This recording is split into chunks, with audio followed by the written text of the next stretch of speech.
స్తోత్రమేసయ్య. ప్రియమైన దేవుని బిడ్డలారా, క్రీస్తు నామములో మీ అందరికీ సమాధానము కలుగునుగాక. ఆమేన్. ప్రతి దినము దేవుని వాగ్దానం అని ఆత్మీయ చక్కటి కార్యక్రమంలో మిమ్మల్ని ప్రేమపూర్వకంగా ఆహ్వానిస్తున్నాను. దేవుని బిడ్డలారా, ఎలా ఉన్నారు? బాగున్నారా? ఉదయాన్నే లేచారా? ప్రార్థన చేసుకున్నారా? కాసేపైనా మరి దేవుని వాక్యాన్ని మీరు చదువుకున్నారా? ప్రభు మరి బలపరిచారా అని మిమ్మల్ని ప్రతి దినం నేను అడగడం జరుగుతుంది. మరి దేవుడు తన కృప చొప్పున ప్రతి దినము మరి ఈ దినం బ్రతుకున్నామంటే కేవలం మరి దేవుని కృపే. ఎందుకంటే ఆయన సెలవు లేకుండా మరి భూమి మీద ఏమీ జరగదు అని మరి సత్యాన్ని మనం గుర్తించాలి. మరి తద్వారా దేవుని చిత్తం, దేవుని కృప మన ఎడలు ఉంది కనుక ఈ దినాన్ని మనం చూడగలిగామని మరి ఆయన స్తుతించండి, ఆయన గణపరచండి, ఆయన నామాన్ని గొప్ప చేయాలని తెలియచేస్తూ ప్రతి దినము దేవుని వాగ్దానం అని ఆత్మీయ చక్కటి కార్యక్రమంలో వాగ్దానాన్ని చదువుతున్నాను. ఇర్మియా గ్రంథం 30 అధ్యాయం 17 వారు ఎవరును లక్ష్య పెట్టని సియోననియు వెలివేయబడిన దానవనియు నీకు పేరు పెట్టుచున్నాను. అయితే నేను నీకు ఆరోగ్యము కలుగజేసేదను, నీ గాయములు మాన్పేదను. ఇదే యెహోవా వాక్కు. దేవునికి స్తోత్రం. హల్లెలూయా. ఇక్కడ చాలా చక్కగా ప్రభు మనతో మాట్లాడుతూ మనకి ఇస్తున్న వాగ్దానం బట్టి తెలుసా, ప్రజలట మనం లక్ష్య పెట్టాడు, ఎవరు నేను లక్ష్య పెడతలేదనియు. అలాగే మరి ఇంకేమంటాడంటే, ఎవరును నిన్ను లక్ష్య పెట్టన దానవనియు, మరి ఎవరును ఇక్కడ ఏమంటే వెలివేయబడ దానవనియు, నిన్ను అనేకులు మరి నిన్ను మరి నిందిస్తారట, హేళన చేస్తారట. అలాగే మరి రకరకాలైన మాటలతో నువ్వెందుకు పనికి రావు అని పరిస్థితికి ప్రజలు వస్తారట. ఎందుకంటే నీకు కలిగిన అనారోగ్యాన్ని బట్టి, బలహీనతలను బట్టి, నువ్వు కోల్పోయిన ప్రతి పరిస్థితిని బట్టి, వ్యాపారంలో కూడా ఒక లాస్ అయిపోయి ఉంటే ఏమంటారంటే ఇంక వీడు లేవలేడురా అంటారు.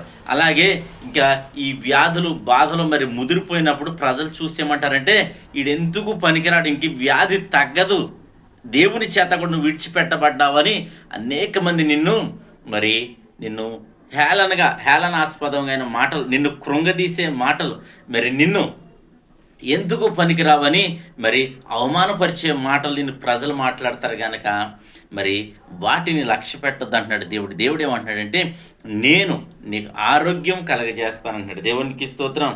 నీకు ఆరోగ్యంగా నీ గాయాలు మానిపిస్తానంటాడు. అది మరి భౌతికంగా శరీరానికి కావచ్చు, మరి వారి ప్రజలు అనేక మంది నిందించినప్పుడు, అవమానించినప్పుడు హృదయానికి తగిలిన గాయాలు కావచ్చు, వాటిని దేవుడు మానిపిస్తానంటున్నాడు. దేవునికి స్తోత్రం. ఇదే యెహోవా కంటే సాక్షాత్తు దేవుడే మాట్లాడుతూ ఇస్తున్న వాగ్దానం ఏంటి తెలుసా, నేను నీకు ఆరోగ్యం కలగజేస్తా, నీకు గాయాలు మానిపిస్తానంటున్నాడు. కనుక మరి ఇద్దరం మీరు ఎవరైనా సరే యేసయ్యను ఆశ్రయించండి అని మరి నా సలహా. ఎందుకంటే మరి నేను యేసయ్యను ఆశ్రయించినప్పుడు నా యొక్క బలహీనతలు మరి ఆయన దూరపరిచాడు. ఒకవేళ ఇంకా బలహీనతలు వస్తున్న వాటి నుంచి ఆయన విడిపిస్తున్నాడు. మరి మిమ్మును కూడా మరి విడిపిస్తాడు అని మీకు తెలియచేస్తున్నాను. మరి మీ గాయాలు, ఒకవేళ అవమానపరిచిన గాయాలు అవ్వచ్చు, భౌతికంగా శరీరానికి తగిలిన గాయాలు అవ్వచ్చు, మరి ఏ గాయాలైనా సరే ఆయన మాన్పించడానికి సమర్థుడు. ఆయన సెలవిస్తున్న వాక్కు కనుక ప్రతి ఒక్కరూ మరి ఆయన చెంతకు చేరండి, ఆయన ఆశ్రయించండి. మరి దేవుడు మరి నీ కోల్పోయిన ప్రతి పరిస్థితిని తిరిగి ఇవ్వడానికి ఆయన సమర్థుడు, శక్తిమంతుడు అని నమ్మండి. దేవుడి మాటలు దీవించునుగాక. ఆమెను ప్రార్థన చేసుకుందాం.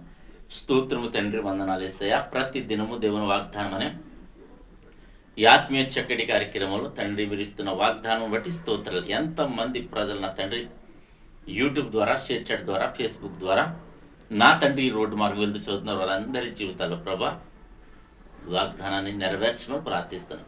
ఎంతమంది ప్రజలు నా తండ్రి నాయన వెలివేయబడ్డారో నా తండ్రి, నేను లక్ష్య పెట్టని వారి వలె ఉన్నారో నా తండ్రి, నాయన అనేకుల చేత అవమానించబడి, నిందించబడి నా తండ్రి అవహేళనగా నాయన నిందించబడుతున్నారో, అలాగే నా తండ్రి మోసపోతున్న వారందరినీ కూడా మీరు కనికరించండి, కృప చూపించండి తండ్రి. నీకు వందనాలు. ప్రతి ఒక్కరిని నాయన ఆ నిందల నుంచి, అవమానాల నుంచి విడిపించి ప్రతి ఒక్కరికి ఇంక అనారోగ్యం నాకు తగ్గదు అనే పరిస్థితులు ఉన్నారు ప్రభు, వారందరికీ ఆరోగ్యం కలుగ చేయమని ప్రార్థిస్తున్నారు, స్వస్థత కలుగ చేయమని ప్రార్థిస్తున్నారు, నిందల అవమానాలు కొట్టివేయమని ప్రార్థిస్తున్నారు తండ్రి. స్తోత్రాలు. అలాగే తండ్రి వ్యాపారాలు, వ్యవసాయాల్లో లాస్ అయిపోయిన స్థితిలో ఉన్న ప్రతి ఒక్కరిని మీరు హెచ్చించమని ప్రార్థిస్తున్నాను, దీవించమని ప్రార్థిస్తున్నాను తండ్రికి స్తోత్రాలు.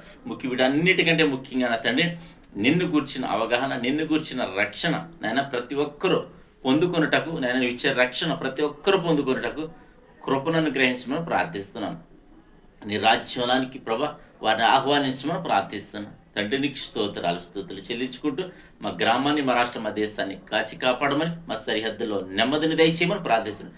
ఎవరెవరు ఏ ప్రార్థన అవసరతలో ఉన్న ప్రతి ఒక్కరికి క్రీస్తు నామములోనైనా మేలు చేయమని, ఒక అద్భుతం చేయమని ప్రార్థిస్తున్నాను. ఎందుకంటే అద్భుత కరుడును గనక ప్రభా ప్రతి ఒక్కరిని హెచ్చించమని, ఆశ్చర్యకార్యాలతో నింపమని ప్రార్థిస్తున్నాను. తండ్రి ఈ దినం మా భారతదేశాన్ని, మా గ్రామాన్ని, మా రాష్ట్ర దేశాన్ని కాపాడడం, సరిహద్దులో నెమ్మది దయచేయమని, అలాగే తండ్రి రక్షణ వ్యవస్థను, మిలిటరీ వారందరినీ కూడా మీరు కాచి కాపాడమని, నేను ప్రధానులు, అధికారులు, మంత్రులను కాచి కాపాడమని ప్రార్థిస్తున్నాను. సంఘాలు, సేవకులను మీరు దీవించమని, ఆశీర్వదించి వారి చుట్టూ నీ రక్షణ కంచమని ప్రార్థిస్తున్నాను. ఈ దినం ఎవరైతే మ్యారేజ్ డే, బర్త్డే జరిపిన బిడ్డలందరికీ క్షేమాన్ని, సమాధానాన్ని, సంవత్సరం అంతా నీ దయకిరీటం నుంచి ప్రభా నేను దీవించమని ప్రార్థిస్తూ క్రీస్తు నామములో ప్రార్థన అడుగుచున్నాం పరమ తండ్రి. ఆమేన్. నేను నమ్ముతున్నాను ప్రియమంది బిడ్డలారా, ప్రభు మనందరినీ బలపరిచారంత మీరు బలపడ్డారని నమ్ముతున్నాను. దేవుని చిత్తమైతే ఈ వీడియోని లైక్ చేయండి, షేర్ చేయండి, ఛానల్ సబ్స్క్రైబ్ చేసుకోండి. అలాగే ఇద్దరు ఎవరైతే మ్యారేజ్ డే, బర్త్డే జరిపించిన మీ అందరికీ క్రీస్తు నామములో శుభాలు తెలియజేస్తున్నా. దేవుడు నిన్ను కుటుంబాన్ని దీవించును గాక. ఆమేన్.